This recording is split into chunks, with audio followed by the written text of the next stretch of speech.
నమస్తే, welcome to Aadan. నమస్తే చల్సాన్ గారు. నమస్కారం, అందరికీ నమస్కారం.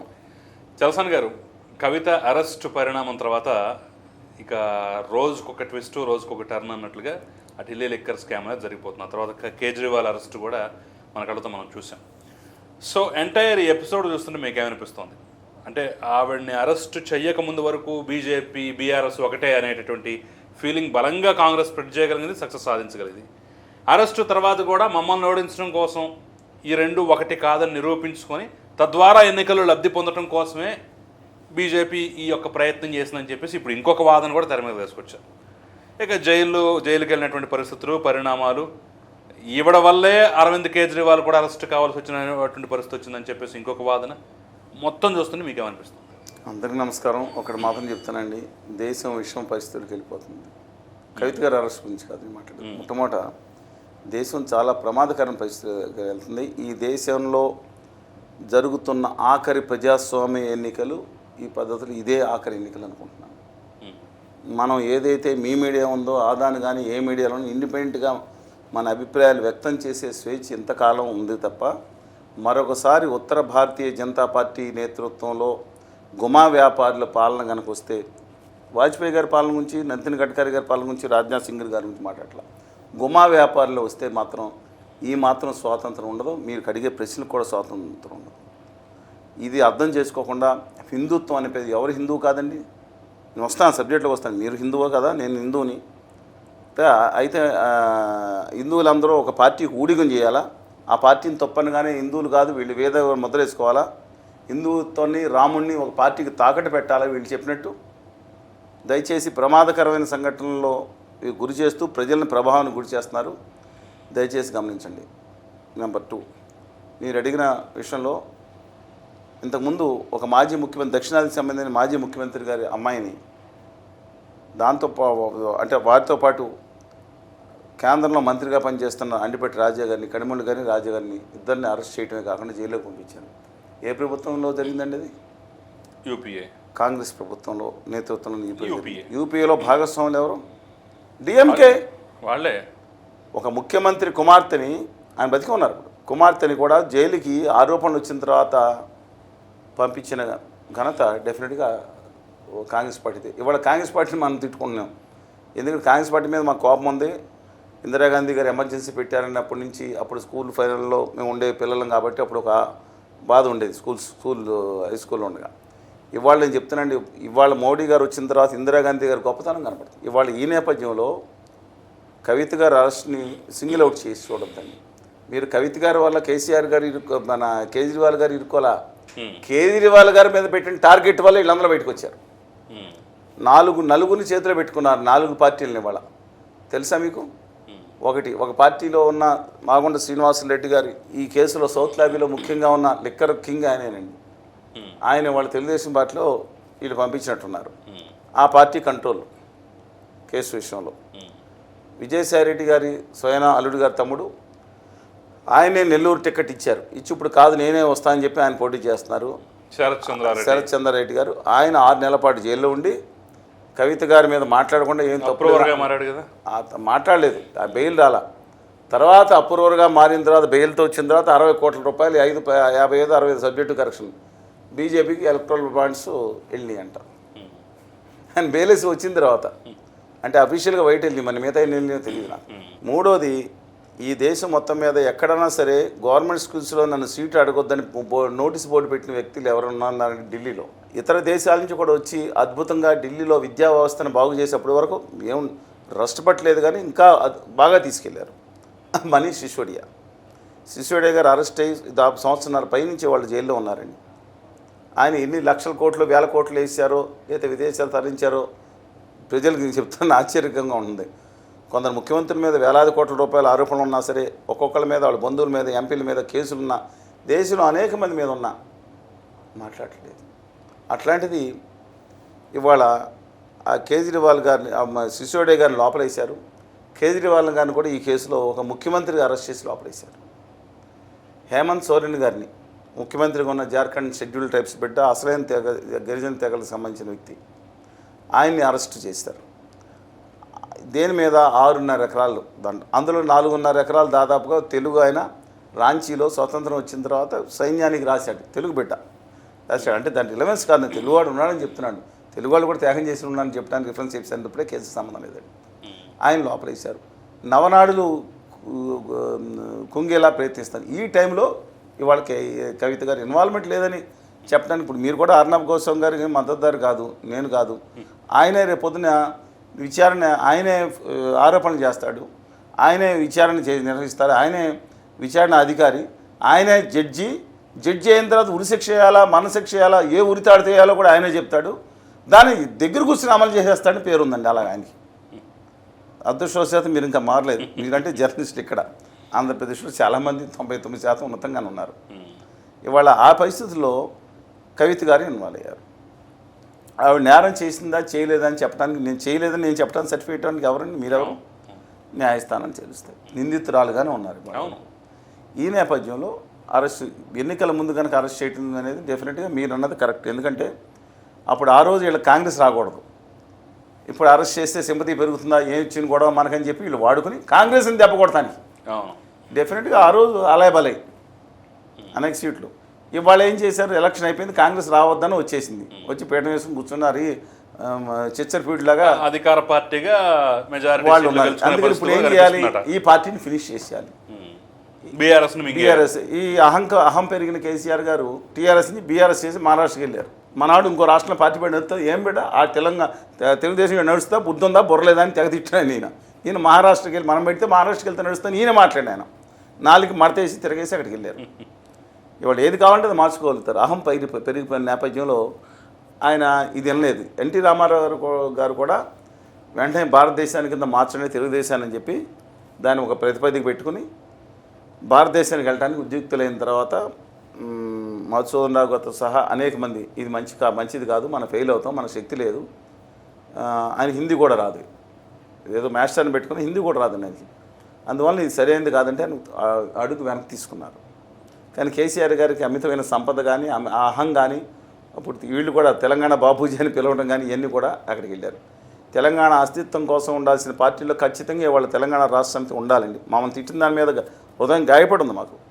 కవిత గారి మీద అరెస్ట్ చేసిన దాని మీద నేను మళ్ళీ చెప్తున్నాను, నిజామాబాద్లో నేను వెళ్ళి వచ్చిన నేపథ్యంలో కానీ జనంలో కానీ బహుళంగా సింపతి కూడా ఎక్కువ లేదండి. ఎందుకు ఐ డోంట్ నో వై. అదే కేటీఆర్ గారిని, కేసీఆర్ గారిని, హరీష్ రావు గారిని అరెస్ట్ చేస్తే జనంలో రివల్ట్ వస్తుంది కొంత. వీళ్ళు ప్రజానాయకులు. కేటీఆర్ గారికి దూరంగా అయ్యారులేండి కొంతకాలం అధికారం చేయడం వల్ల. కేసీఆర్ గారు డెఫినెట్గా ప్రజానాయకుడే. కానీ ఇవాళ విచిత్రం ఏంటంటే కవిత గారు నేను తిహార్ జైలుకి వెళ్ళారు. 100 కోట్ల కుంభకోణంతో వీళ్ళందరూ వెళ్ళిపోయారు, అప్రూవల్గా మారారు, సరే ఏదో జరిగింది.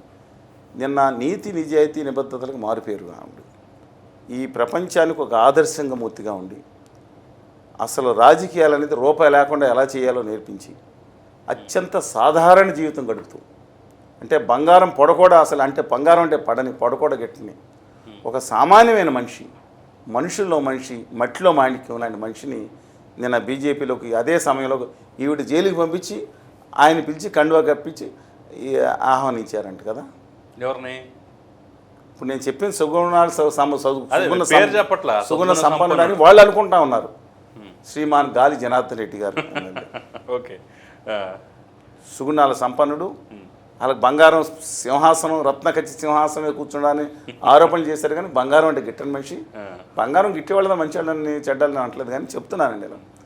సద్గుణ సంపన్నుడు, అవినీతికి ఆమడు దూరం ఉండే వ్యక్తి ఈయన.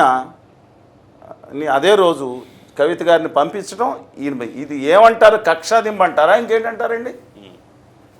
చంద్రబాబు నాయుడు గారిని జైల్లో పంపించిన దాంట్లో చంద్రబాబు నాయుడు గారిని చంద్రబాబు నాయుడు గారు చేసింది ఏంటి చెప్పండి? కాదు, నేను అదే చెప్తాను. ఇప్పుడు ఈ ప్రశ్న మనం అడిగినప్పుడు మాకేం సంబంధం?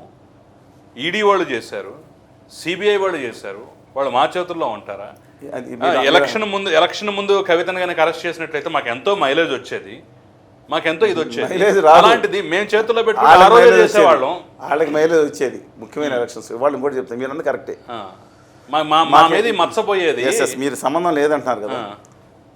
నేను సంబంధం లేదంటే వాళ్ళు అన్నారు కదా, వాళ్ళు చెప్తున్నారు. పార్లమెంట్ సాక్షిగా పార్లమెంట్లో మంత్రి గారు మాట్లాడతా, మీరు ఇలా మాట్లాడితే మీ ఇంటికి ఈటీలు పంపిస్తాను పార్లమెంట్ సాక్షిగా చెప్తే నిస్సిగ్గుగా చోద్యం చూస్తున్నా స్పీకర్ గారు అని చెప్పి జనం ఆరోపించారు. నేను ఆరోపించాను, ఎందుకంటే ఆరోపిస్తే వాళ్ళు అదో నేరం అంట. స్పీకర్ మహామాన్యం ఓం బిర్లా గారని పెద్ద అన్నాడు, ఓం బిర్లా గారు.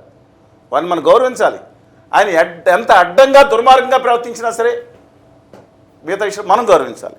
స్పీకర్ సభాపతిని గౌరవించడం మనందరి ముఖ్య లక్ష్యంగా. ఆరోపణలు చేయకూడదు అంటే ఎట్లా, విమర్శలు చేయకూడదు అంటే ఎట్లా, దురుద్దేశాలు ఆపాదించకూడదేమో కానీ విమర్శ చేయొచ్చు. న్యాయమూర్తుల తీర్పుకి దురుద్దేశాలు ఆపాదించకూడదు, మన తీర్పును వ్యతిరేకించవచ్చు. కానీ వీళ్ళు ఎవరండి, ప్రపంచానికి న్యాయమూర్తులుగా తయారయ్యారు వీళ్ళందరూ. అందుకని నేను అడుగుతాను, కనీసం రెస్క్యూకి వచ్చి తప్పు అతను మంత్రిని సస్పెండ్ చేయాలి. అసలు ఈ ఉత్తర భారతీయ జనతా పార్టీ అండుకో మంత్రి, ఇంకో మంత్రి గారు అంటాడు ఒక చోట, అండుకోక మంత్రి హిందీ అన్నాడు, దేశద్రోహులు అన్నారు. ఈ నా దేశ ప్రధానమంత్రి తండ్రి దాంట్లో డిస్మిస్ చేసి అతను క్షమాపణ చెప్పించాలి. మాట్లాడలేదు. దక్షిణాది వాళ్ళం, మా దేశ మూలవాసులు, నా జాతి బిడ్డలో ఈ దేశద్రోహులు అనడానికి ఆ గొట్టం వాళ్ళకి ఏం అర్హత ఉందండి? లిపి కూడా లేని భాష, పనికి మాలిన భాష అని నేను అన్నాం. అది భారత్లో పుట్టిన భాష అయి ఉంటుంది, దానికి లిపి కూడా లేదు, అద్దెకి తెచ్చుకున్న భాష.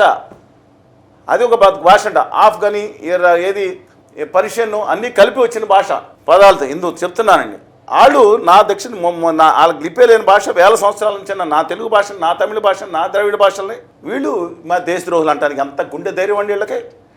మన పాయింట్లోకి వద్దాం. ఇప్పుడు ఇవాళ కవిత గారి సంగతి కూడా నేను చెప్తున్నాను.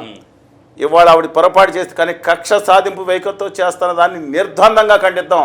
తెలుగు జాతి బిడ్డ ఆవిడ పొరపాటు చేస్తే కక్ష మీకు విచారణ చేయండి, చేసుకోండి. మీకు ఎప్పుడు కావాలో అరెస్ట్ చేస్తారు, ఎప్పుడు కావాలో విడుదల చేస్తారు, మాకేం సంబంధం, కానూన్ కా హత్ లమ్మ అంటారు. ఒకటి చెప్తా ఉన్నాను, ఈ దేశ చరిత్రలో సిబిఐ మీద ఆయుధ శకటాలు నడిపించి స్వాధీనం చేసుకున్న సంఘటన ఈ దేశ చరిత్రలో ఎప్పుడు ఉందా? ఒక రాత్రి మాత్రం కూర్చుని వరం గారిని పక్కన పెట్టించి నాగేశ్వరరావు గారిని ఇన్స్టాల్ చేసింది. రఫేల్ కుంభకోణం మీద వారు ఇచ్చిన రిపోర్ట్స్ అన్నీ ఏమైపోయినాయి? నా దేశ supreme court chief justice Ranjan Gogoi గారు రఫేల్ కుంభకోణం స్పీచ్ జడ్జిమెంట్ ఇచ్చే ముందు వాళ్ళ ఆఫీసులో కార్యాలయంలో మహిళ ఆరోపించడం ఏం జరిగిందో, ఆవిడ నేను కించపరుస్తాను. నిజంగా నిజమే, తర్వాత అయి ఉంటున్నారు అది ఆరోపడి ఏదన్నా కదా తెలియదు నాకు. తర్వాత అయిన వెంటనే ఆయన వీటుకోలు సంతకం పెట్టి బయటకు దిగిన వెంటనే అది ఆరకుండానే రాజ్యసభ తీసుకుని నజరానా పదవి తీసుకుంటారు.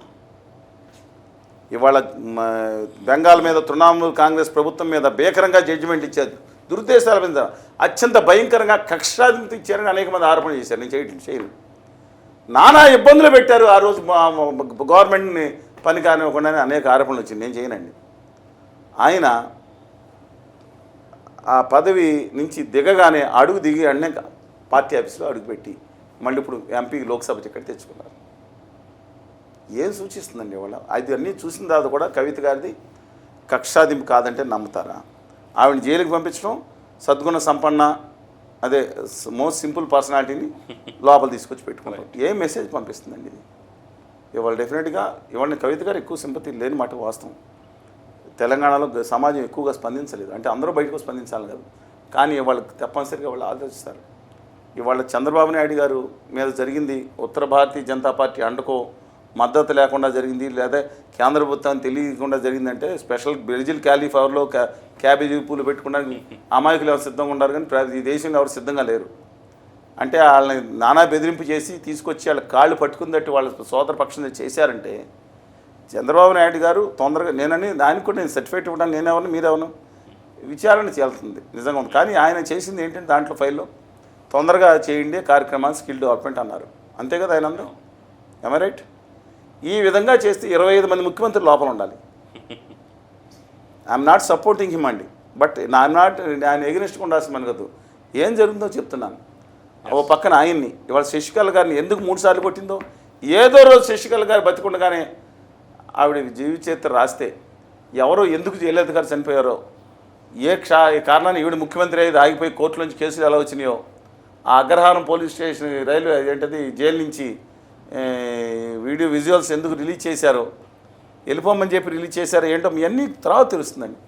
ఇవాళ ఆవిడని కూడా నరక యాతన పెట్టి ఆఖరికి దినకర్ గారిని పార్టీని ఇవాళ ఆఖరికి తప్పు తెలుసుకున్నారు. పళ్ళయప్ప పల్లి అని సెలవుని ఇద్దరు పెట్టి ఆడిచ్చారు కదా, తోలుబొమ్మలాట ఆడిచ్చినట్టు ఆంధ్రప్రదేశ్ ఆడిస్తున్నారు. ఇవాళ చంద్రబాబు గారిని కళ్యాణ్ బాబు గారిని వీళ్ళిద్దరూ డైరెక్ట్గా తీస్తున్నారు, ఇండైరెక్ట్గా జగన్మోహన్ రెడ్డి గారిని. నాకు అది విచిత్రంగా ఉందండి. తెలంగాణలో ఇంకా పోరాట స్ఫూర్తి నిలిచింది. కేసీఆర్ గారు, కేటీఆర్ గారు కానీ, రేవంత్ రెడ్డి గారు కానీ, బట్టి విక్రమార్క గారు కానీ, ఆర్ఎస్ ప్రవీణ్ కుమార్ గారిని, వీరభద్రం గారు కానీ, చాడంకరెడ్డి గారు కానీ, ఇలాగ అనేక మంది ఇవాళ నిలబడి పోరాడుతున్నారు. కోదండరామ్ గారు కూడా నిలబడి పోరాడతాడు. ఈ తమ ప్రాంత హక్కుల కోసం, అస్తిత్వం కోసం, డెఫినెట్గా ఈ తెలుగు జాతి భవిష్యత్తు కోసం వాళ్ళు పోరాడతారు. ఆంధ్రప్రదేశ్లో ఏమైంది? పోరాడితే మీడియా మాకు చూపించదు కదా. మీ మీడియానే కదా మాకు ఇవాళ మేజర్ మీడియా చూపించేది 5% చూపించవచ్చు. ఎందుకు చూపించదండి? ఇవాళ తెలుగు జాతి హక్కుల కోసం మాట్లాడుతుంటే చూపించదు. పొరపాటు మీడియాకి వెళ్తే ఉత్తర భారతీయ జనతా పార్టీ వార్నింగ్లు ఇస్తారు. మాకు మీ సంగతి తెలుస్తాం, పర్సనల్గా తెలుస్తాం. ఏంటండి మొన్నే నెంబర్ 1 ఛానల్, రాష్ట్రంలో అతిపెద్ద ఛానల్ దగ్గర ఉత్తర భారతీయ జనతా పార్టీ అధికార ప్రతినిధి ఢిల్లీలో కూర్చుని నన్ను బెదిరించాడు. నేను బెదిరిస్తే వీళ్ళు అనుకుంటారు వీళ్ళందరూ బానిసలుగా 0.5% లేరు. మా 0.5 వాళ్ళతో 46% వాళ్ళు వచ్చారు. ఇప్పుడు కొత్తగా సర్వే ఆత్మసాక్షి వారు చేస్తే 0.5% అని తెలియదండి వాళ్ళకి, ఉత్తర భారతీయ జనతా పార్టీకి. మా 0.5 మేమైనా సరే 40.5 వీళ్ళు. వాళ్ళేమో 46% వాళ్ళు వచ్చారు. మా కాళ్ళ దగ్గరికి పట్టుకున్నారని అఫీషియల్గా ఇచ్చాం. 49.9 అని దొడ్డిదారిని కాళ్ళు పట్టించుకున్నాం. ఈ అహం, ఈ గుమా వ్యాపారుల అహం ఏదో రోజు దిగిపోయి వస్తుందని రావాలని కోరుకుంటున్నాను. నేను ఒక్కడిగా ఉన్నా, నలుగురున్నా, నా వాదన ఈ వీడియో 10 సంవత్సరాల తర్వాత వీడియో ఉంటే చూసుకోమనండి. నేను ఎవరికి, నాకు అందరూ కావాలండి. చంద్రబాబు నాయుడు గారు, జగన్మోహన్ రెడ్డి గారు, కళ్యాణ్ బాబు గారు, రామకృష్ణ గారు, శ్రీనివాసరావు గారు, అలాగే తెలంగాణలో ఉన్న మొత్తం తెలుగు జాతి బిడ్డలందరూ కావాలి. అందుకని లెటర్స్ వెయిట్ అండ్ సీ. కవిత గారి విషయంలో మాత్రం వాళ్ళు ఒక వేధింపులు, అంటే శిక్ష ఒకటి వేధింపుల స్థాయికి వెళ్ళిపోయినట్టు అనిపిస్తూ ఉంది.